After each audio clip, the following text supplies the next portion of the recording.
شہر کراچی میں بڑھتی ہوئی وارداتیں، street crimes, mobile snatching, target killing, قتل و غارت گری، روشنیوں کا شہر تاریکی میں تبدیل کرنے کی کوششیں بہت پہلے سے ہو رہی ہے۔ جو اکنامک ہب تھا، جو پورے ملک کی معیشت کے لیے ریڑھ کی ہڈی کی حیثیت رکھتا تھا، پوری دنیا میں چیریٹی کے نام پر جس کا پہلا یا دوسرا نمبر تھا، جس شہر میں رہنے والے باسی ایک دوسرے کے ساتھ اپنے خاندان سے بڑھ کر ایک دوسرے کو سپورٹ کرنے والے تھے، وہ شہر کس کی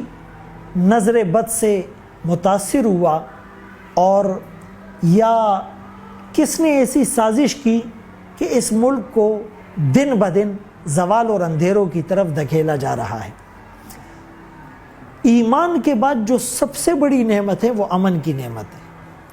اسی لیے قرآن کریم میں 30ویں پارے میں سورہ قریش میں فرمایا فَلْيَعْبُدُوا رَبَّ هَذَا الْبَيْتِ الَّذِي أَطْعَمَهُم مِّن جُوعٍ وَآمَنَهُم مِّن خَوْفٍ،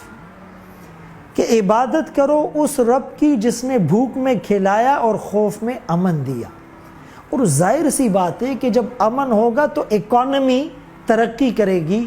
اور معیشت مضبوط ہوگی۔ جب امن ہی نہیں ہوگا، یعنی انریسٹ سچویشن ہوگی، کشیدگی ہوگی، تو پھر معاشی جو میکینزم ہے وہ بھی ڈسٹرب اور متاثر ہو جائے گا۔ ابراہیم علیہ السلام نے بھی اپنے شہر بیت اللہ کے لیے یہی دعا مانگی، مکے کے لیے،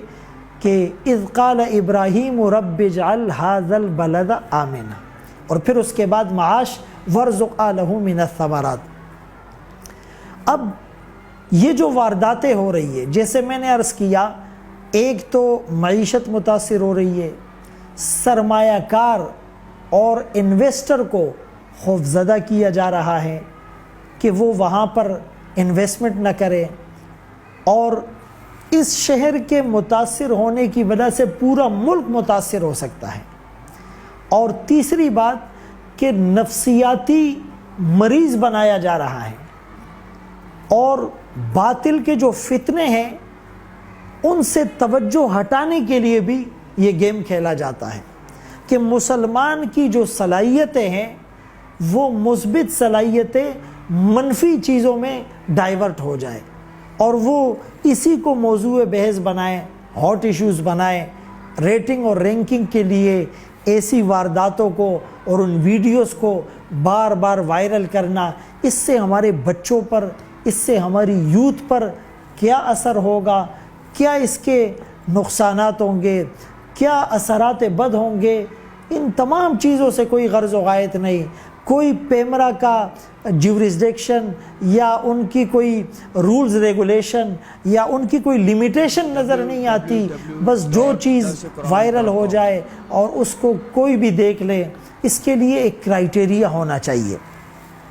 اسی طرح یعنی اسلام اور ملک کو بھی بدنام کیا جا رہا ہے، یعنی پاکستان اسلام کے نام پر مارز وجود میں آیا ہے کہ بھائی دیکھو مسلمانوں کے ملک میں یہ ہوتا ہے، اسلام کے نام پر بننے والے ملک میں حالات یوں ہیں۔ تو اب نقصان ہو رہا ہے ملک کا، قوم کا، عوام کا۔ ہم نے اس شہر کی بدامنی کو امن میں کیسے تبدیل کرنا ہے، اس کے لیے ہمیں شریعت کو فالو کرنا پڑے گا۔ اسلامی جو نظام ہے، سزاؤں کا جو نفاذ ہے، اس کو جاری کرنا پڑے گا کہ اگر کوئی قتل کرتا ہے تو اس قاتل کو قصاص میں قتل کر دیا جائے، اگر کوئی چوری کرتا ہے تو اس چور کے ہاتھ کاٹ دیے جائیں، اگر کوئی ڈاکہ مارتا ہے اور اس کی یہ عادت پختہ ہو چکی ہے تو اس کے دائیں ہاتھ اور بائیں پاؤں کو کاٹ دیا جائے، ضرورت پڑنے پر جو تعزیرات ہوتی ہیں جلا وطن کر دیا جائے، کسی کو سزا کے طور پر قید میں ڈال دیا جائے۔ جب ان سزاؤں پر امپلیمنٹیشن اور عمل درآمد ہوگا تو یہ نظام قابو میں آ جائے گا۔ اسی طرح جو ان کی پشت پناہی کرنے والے ہیں، جو لوگ ان کی بیک پر ہیں، جو اپنے سیاسی مفادات کی خاطر جو اپنے مالی فائدے کے لیے، جو اپنے خاص اغراض و مقاصد کے لیے ایسے لوگوں کو پالتے ہیں، ایسے لوگوں کو سپورٹ کرتے ہیں، ایسے لوگوں کو شیلٹر فراہم کرتے ہیں، گرفتار ہونے پر ان کی ضمانتیں کراتے ہیں، پھر جیل میں انہیں مراعات دی جاتی ہیں، اور جیل کے اندر بھی ایک مافیا سسٹم بنا ہوا ہے۔ ان پشت پناہی کرنے والوں کو بھی جب سزا دی جائے گی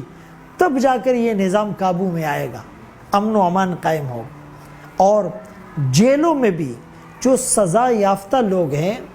ان کی کاؤنسلنگ کا ایک طریقہ کار ہو کہ وہ چوری نہ کرے، وہ ڈکیتی نہ کرے، وہ کسی کو قتل کرنے کا سٹیپ نہ لے، وہ اپنی صلاحیتوں کو پازیٹیو وے میں استعمال کرے، ان کو قرآن اور سنت کی تعلیمات سے روشناس کرایا جائے، ان کو یعنی آخرت میں اللہ کے سامنے جو پیشی ہے اور جو محاسبہ ہیں اور جو سزائیں ہیں شریعت کی وہ ان کے ذہن میں ڈالی جائے۔ تو یہاں پر بجائے کاؤنسلنگ کے اندر ایسا ماحول ہوتا ہے کہ نکلنے والا وہ پہلے چھوٹا مجرم ہوتا ہے پھر بڑا بن جاتا ہے اور اس سے بڑی بڑی وارداتیں وہ کرتا ہے۔ تو اسی لیے ہم نے اس کو بہت زیادہ یعنی سنجیدگی کے ساتھ اس بات کو لینا ہے۔ اور جب کسی ملک میں بدامنی ہوتی ہے، سرمایہ کار انویسٹمنٹ نہیں کرتے، معیشت ڈسٹرب ہو جاتی ہے اور لوگ خوف کی وجہ سے گھروں سے نہیں نکلتے اور لوگ کھل کر اپنا کاروبار نہیں کر پاتے اور ان کی پازیٹیو صلاحیتیں متاثر ہو جاتی ہیں، تو پھر اس شہر میں تعمیراتی کام نہیں ہوتے، وہ تعمیراتی منصوبے بھی کھٹائی میں پڑ جاتے ہیں اور اس کا جو نقصان ہوتا ہے وہ سالوں پر محیط ہوتا ہے۔ تو اس کے حل کے لیے ایک تو اسلامی سزاؤں کا نفاذ ہے، دوسرا ہمارا نگرانی کا اور سرویلنس کا ایک سسٹم ہونا چاہیے، یعنی وہ سی سی فوٹیج کیمرے ہوں تو وہ نام کی حد تک نہ ہو بلکہ وہ آپریشنل ہو اور اس کے ذریعے سے پھر ڈیٹا محفوظ کیا جائے، ریکارڈ مینٹین کیا جائے اور ان لوگوں کا تعاقب کیا جائے۔ اور پھر پولیس کا نظام بھی کہ اس میں رشوت اور اس میں سفارشی اور سیاسی بنیادوں پر بھرتیاں اور تقرری نہ ہو، کہ وہ اپنے اس ملک اور قوم کی خدمت اور حفاظت کے بجائے اپنے پارٹی لیڈر کے مفادات کی جو ہے وہ کوششیں اور جنگ لڑ رہے ہوں۔ اسی طرح عدالتی نظام کو دیکھا جائے، آج دنیا میں ہمارا عدالتی نظام 130 پر چلا گیا ہے، یعنی انصاف کی فراہمی میں جسے پہلے نمبر پر ہونا چاہیے تھا وہ 130ویں نمبر پر کیوں گیا؟ خوف خدا کا ایلیمنٹ کیوں نظر نہیں آ رہا؟ یعنی جنت اور جہنم کا تصور کیوں ہماری نگاہوں سے اوجھل ہو چکا ہے؟ محمد الرسول اللہ صلی اللہ علیہ وسلم کی جو بنائی ہوئی ریاست مدینہ تھی، آج ہم اس کے بالکل الٹ کیوں چل رہے ہیں؟ یعنی ایک مسلمان وہ کافروں سے بھی بدتر لائف اسٹائل گزارنے پر مجبور ہے، ایسا کیوں ہے؟ تو عدالتی نظام کو بھی دیکھا جائے، اور جب ان تمام چیزوں پر عمل ہوگا تو انشاءاللہ یہ جو بدامنی کی ایک لہر اس وقت پھیلی ہوئی ہے اور اس کا دائرہ ایکسٹینڈ ہوتا جا رہا ہے اور کچھ عرصے کے بعد دوبارہ اس کو ہوا دی جاتی ہے، تو یہ ایک مخصوص ایجنڈا ہے، اس کی پشت پناہی کرنے والے مخصوص گروہ ہیں۔ ہمیں اللہ سے دعا بھی مانگنی چاہیے کہ ہمیں ایسے نیک اور صالح حکمران نصیب ہو جو اس قوم کے ساتھ، جو اپنے مذہب کے ساتھ مخلص ہو، سنسیئر ہو۔ اللہ تعالی ہمارے شہر کو پھر سے روشنیوں کا شہر بنائے، امن و امان کا گہوارہ بنائے۔